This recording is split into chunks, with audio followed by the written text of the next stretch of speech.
to the Orlando Pirates media opening day press conference ahead of our next league match against Chippa United.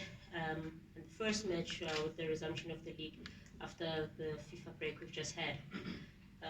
I will start with the opening question to the coach, and prior to doing that, let me just introduce everybody. Our panel, we've got our head coach, Coach Rulani, as well as Captain Happy Jele, Timbinkosi Lodge, and Spenjov. Welcome, gentlemen. Just a reminder for everyone, as I've already mentioned, please ensure that your cell phones are on silent mode or flight mode if you're using them as recording devices. And as per norm, if you have any question, please by a show of hand, identify yourself as well as the media company you represent prior to asking your question. Tabang behave, stop making players laugh. We're working now. Coach, I think the opening question, we just came back from a FIFA break. How are things going ahead of our first match? The results weren't going as well as would have liked them to. We've been struggling to get wins. So what's been the approach to the FIFA break? What have you been doing in terms of just trying to rectify our challenges? Yeah, first is just to greet the members of the media. Good afternoon to everybody. Yeah, I think it came at the right time. I think we spoke about it prior to it coming, I mean the FIFA break itself. And ours was just to focus on trying to work on some tactical issues that we found with regards to our game model and our approach to try and solve particularly the offensive patterns and the schemes that we work on to improve the chance creation percentages, but also to work psychologically on the players, because it's important to remind them of who they are, what they represent, and the club that they are part of, you know. So yeah, it was to try to bring back the confidence, and I think you can see for yourselves the training today with this type of sessions that we've been having, sessions that more or less focus a lot more on group dynamics and improving the morale and the camaraderie within the squad, which is for us was also key, because the season is still very, very long, and despite the minor setback so early in the season, I think with the right spirit, and if we don't lose the confidence, and was one of our major aims, we know that we can compete this season for the league title.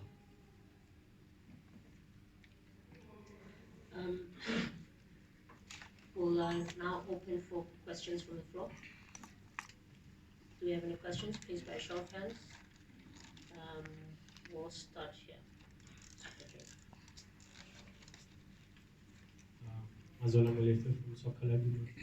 Coach, obviously the suddenness or the circumstances in which you became to be head coach at this point in time came unexpectedly, and all of that. And you know, in the past you were not so keen to dive into that much. You've had a couple of weeks now, including the FIFA break, to perhaps even wrap your head around it.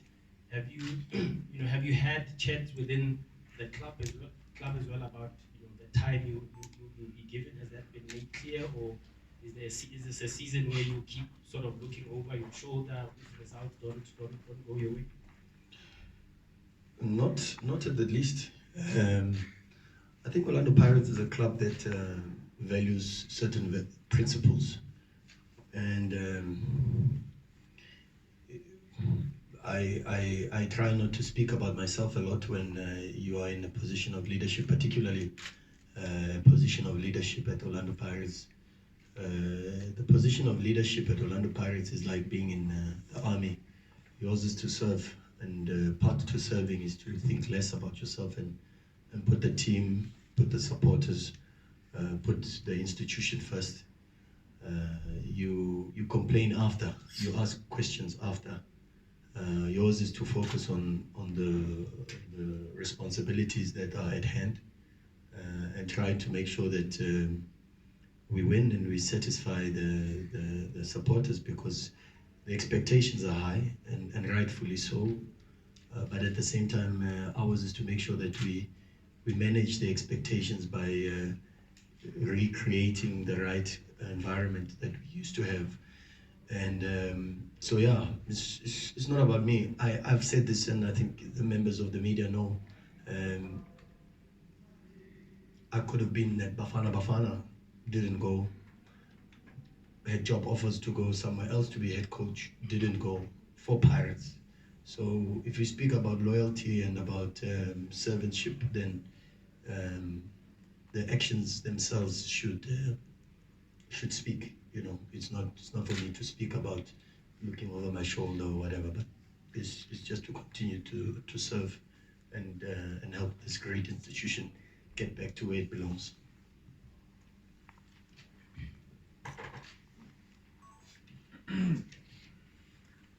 Sazi from Tiso to coach and it's a similar question.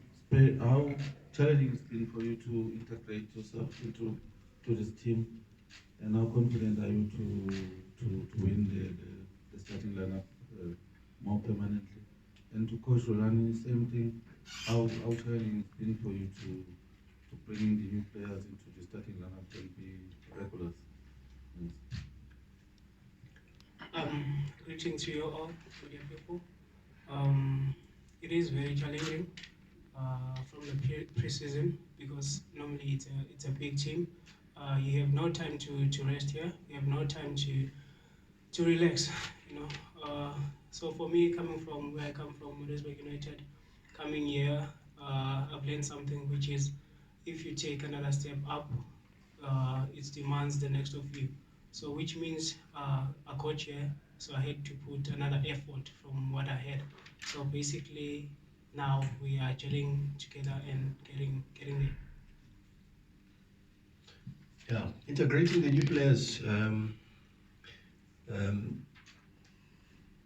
not the easiest, but not very hard as well, because they come with the right sort of profile. Individually, when you look at them, they all suit the game model of Orlando Pirates. But of course, there's a period of adaptation that needs to take place.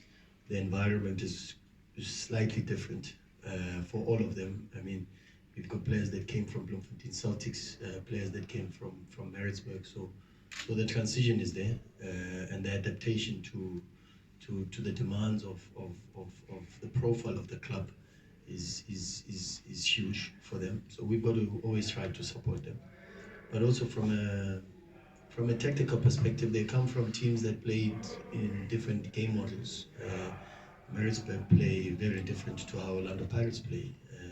Bloemfontein Celtics play very different to how Orlando Pirates play. So there's been that adaptation process, and we've had to be patient with them, but at the same time to try to guide them towards making sure that they don't lose their individual qualities while still trying to maintain their strengths and weaknesses within our game model. So it's been good, because they are humble boys, they are honest boys, and they are hardworking, and it's always a pleasure to work with players that have those sort of qualities.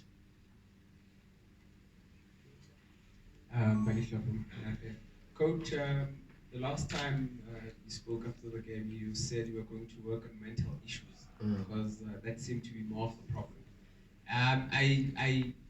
Many of us noticed I don't know whether it's new or you've always done it, where you actually award certain players a trophy at the end.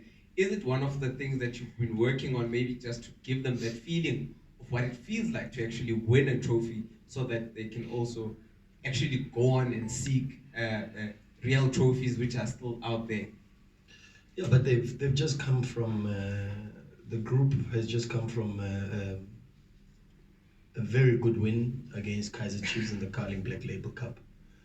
And lifting trophies is addictive. You know, it's a feeling that you get because I don't want to get into the biological elements of endorphins and which hormones are released when you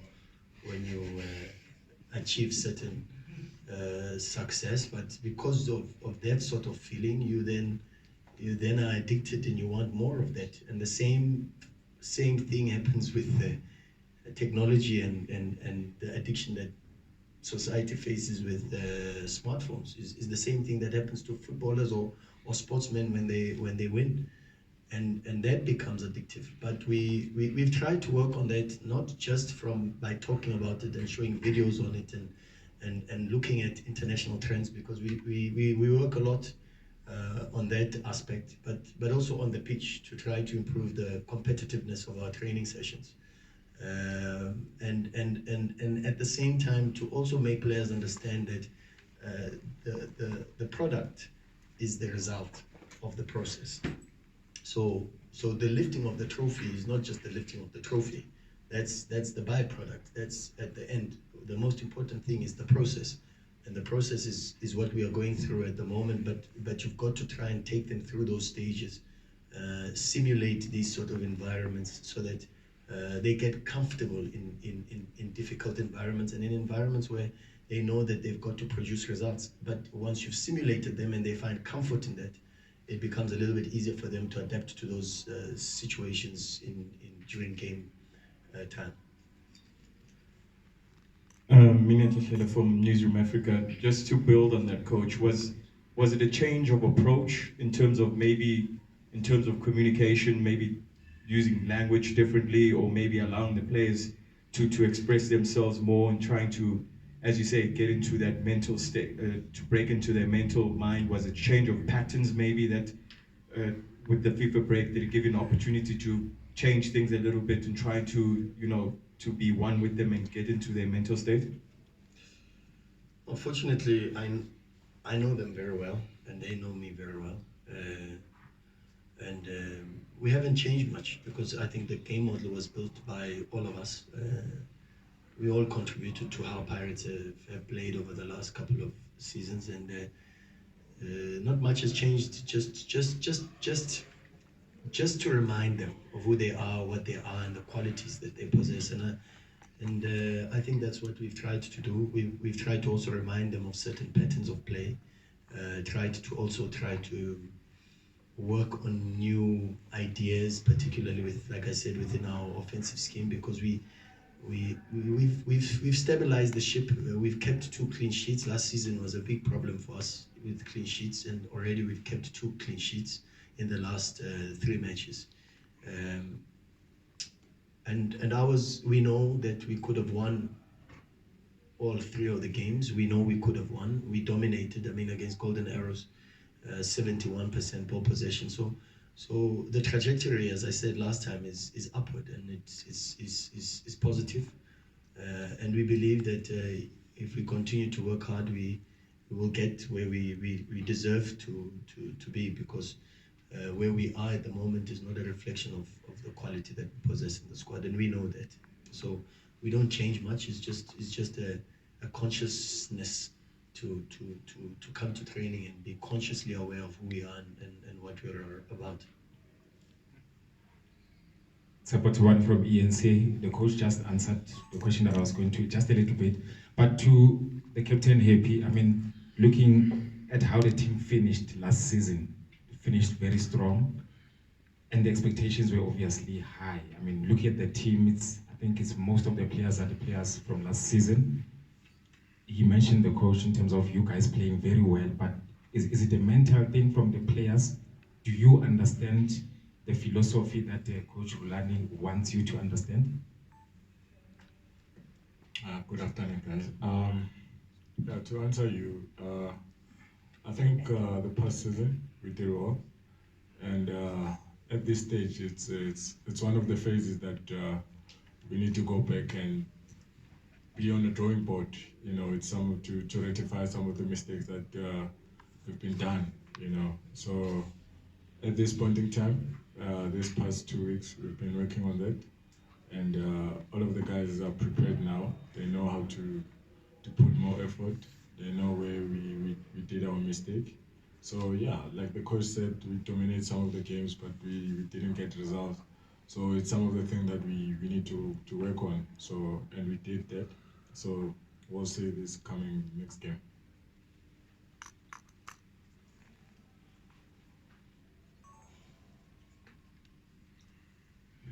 Coach Chad, I've got 50 questions going through my head, but obviously don't want to overstep the boundaries. Just on, I know it's probably personal, but we noticed you no longer on Twitter. You maybe just touch on that. I know a lot of today's expectations and pressures come from social media. How important is it for you to sort of steer clear of the negativity and all the pressures that might come with that? And then to Nyoso, there was some rumors that you could have left Pirates at the beginning of the season, interest from France and stuff. Just how serious was that, and how do you feel about your situation that you're staying at the club, and just in terms of your ambitions of actually pursuing your career abroad?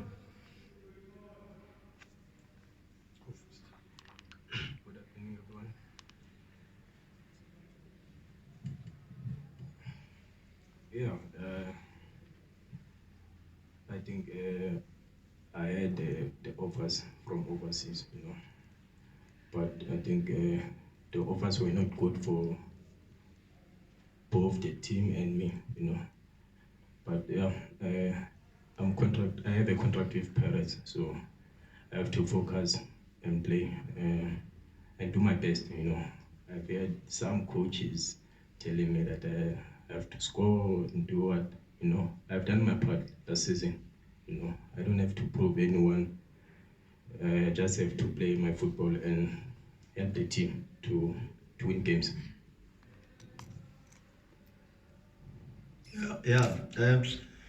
Look, I think it's more spiritual than anything.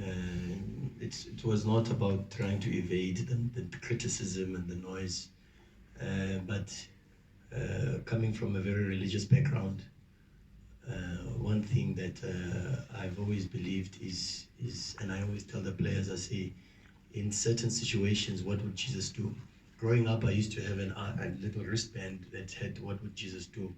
So in a lot of the situations that I find myself in, I always go back and I say, what would Jesus do if he were to face the same situation?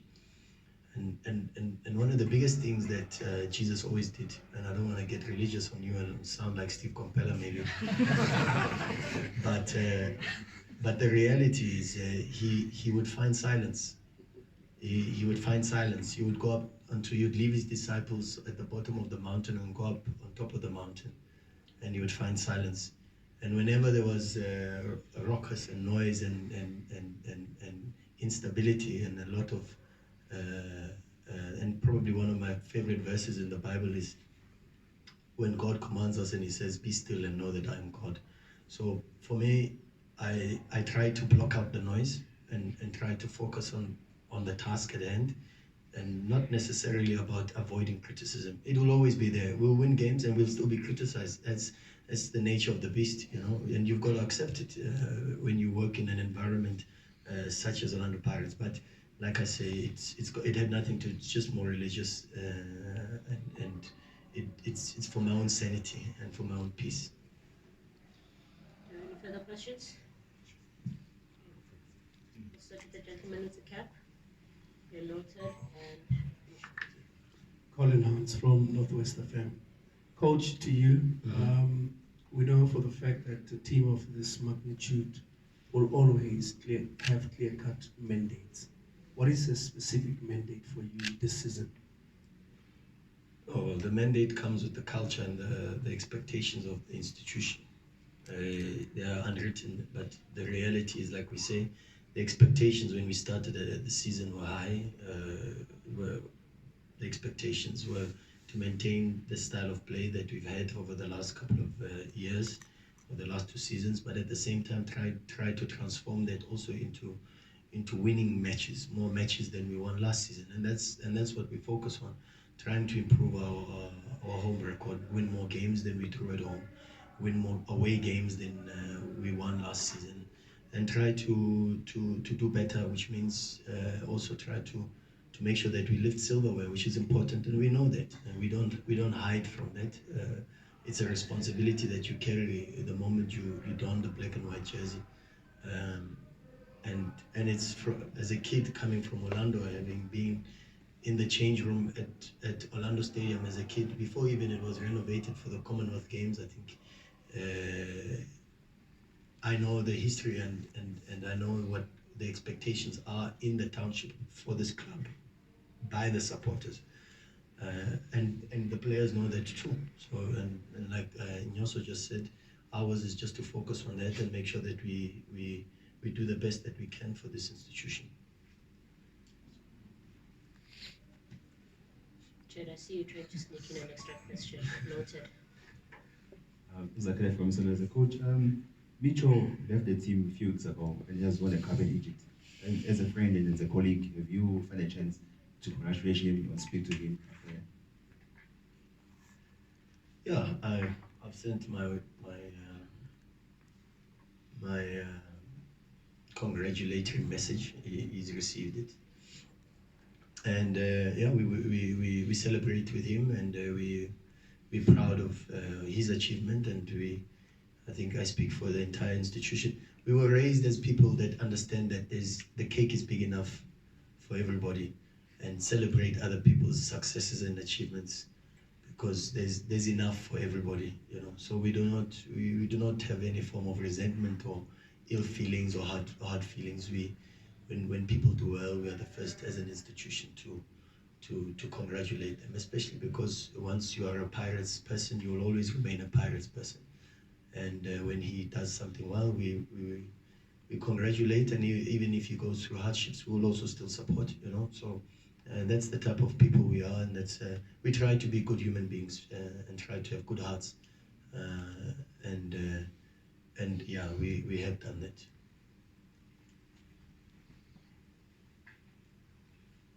Thank you. Humulema from the Sowetan. Rulani, in terms of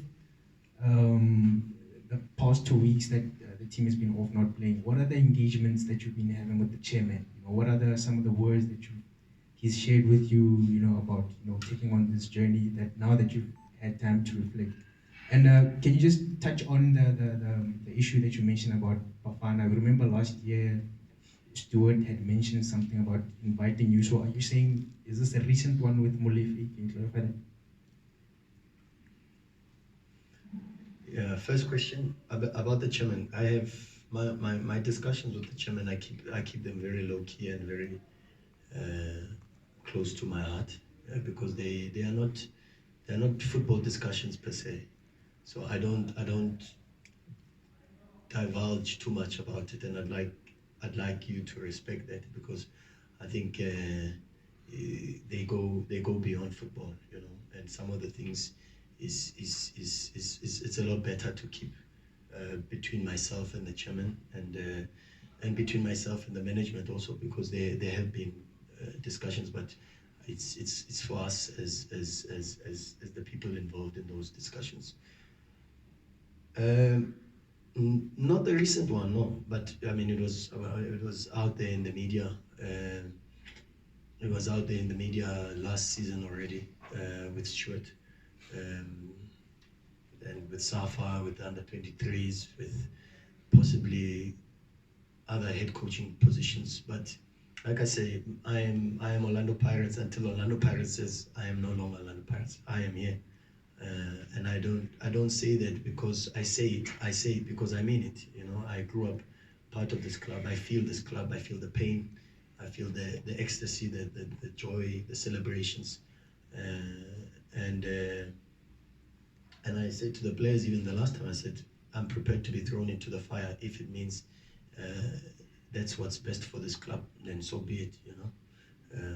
So yeah, it's not about the offers. It's about exactly what that one I've shared before.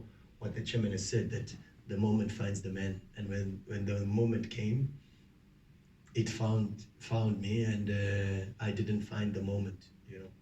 And when that happens, then you just go on with the business and try to do the best that you can. Sacrifice yourself, but try to do the best that you can to support these players, because we've got a very talented group of players. We've got a very hungry group of players.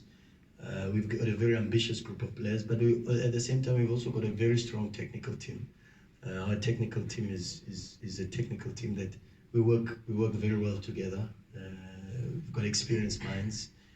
Frank comes from France and has worked with PSG at the highest level.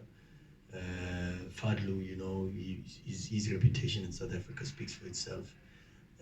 We've got a new goalkeeper coach who's been in Qatar and almost all around the world, as young as he is, but huge pedigree and a lot of quality and expertise within the bench. And for us is just to make sure that we put our minds together in terms of trying to come out of this situation. And we're very confident that we will. We'll definitely rise above it. And I think you've seen through the trainings, I think you've seen through the games, you've seen improvements, and that's what we focus on. And like I've said before, it's about perspective. That's what we want to focus on. Final question. Final two questions, Chad and Tsepo. Don't ask us about philosophy, Tsepo, please. Those are the two final questions. To the coach, let's now concentrate on the game. Chippa United, I'm sure playing at Orlando Stadium, you mentioned earlier that you want to change that record in terms of winning games, but Chippa United, what do you make of them? Yeah, it's a difficult team to analyze, Chippa United, because there's two key thumbprints in them. There's still the dance Marisela approach, which is of patient build-ups and trying to keep and retain possession. But at the same time, there's also the Clinton Larson approach that is based on reinforced defensive blocks, being very resolute and narrow, sit in the last third and try to limit spaces in between the lines, but at the same time try to play, on transition. We've been able to watch their last 4 games against Polokwane, against not Kaizer Chiefs, against Sundowns, the 1-1 draw with Mapangule scoring, where they played extremely different to how they played against Golden Arrows and how they played against Stellenbosch. They've got certain traits that are very consistent. They've got certain patterns of play that are very consistent.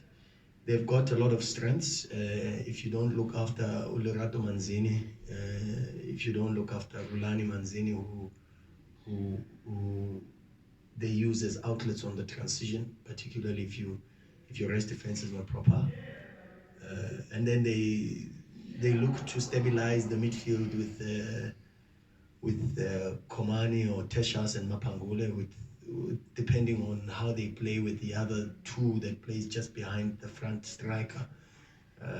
So in terms of profiling, we've done our homework. We know the influence that Kurt Lenchis has on the team. We know the influence that Benyani has on the team when he plays.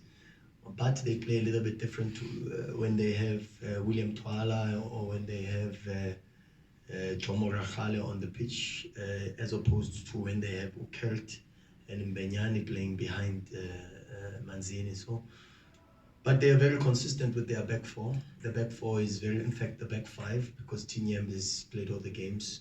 The Moyo brothers on the left side of defense, the left fullback, left centre back positions. We know them very well because when we played FC Platinum, we did our homework, and from a profiling perspective, we also know some of their strengths and their weaknesses. And then Saviyumva plays, but they've been in the last 3 games, they've gone for Damons instead of Topola. Topola started the season, and we've done our homework. In fact, maybe even more than we probably would have, because of the amount of time we've had to analyze the opposition. So, and the players know what I know or what we know as a technical team. And that's what we try to do, to try to make sure that we're as thorough as possible with our preparations. It's the 5 P's of coaching. Proper preparation prevents poor performances. It's the 5 P's of coaching. And that's the most a coach can do, is to make sure that you're proper in your preparation, to do the best that you can to try and support the players with their performances. Well, they've got Rulani and Lerato, so yeah. Well, yeah, they're both important. They're both important. They've had 4 shots on. They don't shoot a lot. Rulani's had no, it's true. Rulani's had 1 shot on target of 4 shots that he's taken in the last 4 matches. Lerato's got none on target, but he's also had 4 shots on goal. But the shots come from different sources. But they are very problematic because their movement is the one that creates spaces for the others that come behind them. So you've got to be very, very careful on the transition. We have to be very careful on the transition. But we've got a plan on how to navigate. We found some weaknesses that we've identified, and we've got a plan to try and make sure that we exploit those weaknesses. Final question, Chad. Don't ask what the weaknesses are. Coach, you've obviously been the talk of the town for the past few weeks. We've seen a number of, Coach Steve, Benson, a lot of guys have shared their opinion and advice for you. Some have even gone as far as saying, you sort of like the guinea pig or the torchbearer for young coaches in South Africa. In terms of accepting that responsibility, you've got an extremely young technical team as a whole. What is it like, taking on that responsibility of, setting the standard for young coaches? And surely if you do well, then other clubs would you'd almost force their hands in terms of giving opportunities to young up-and-coming South African coaches. You see, the reality is, and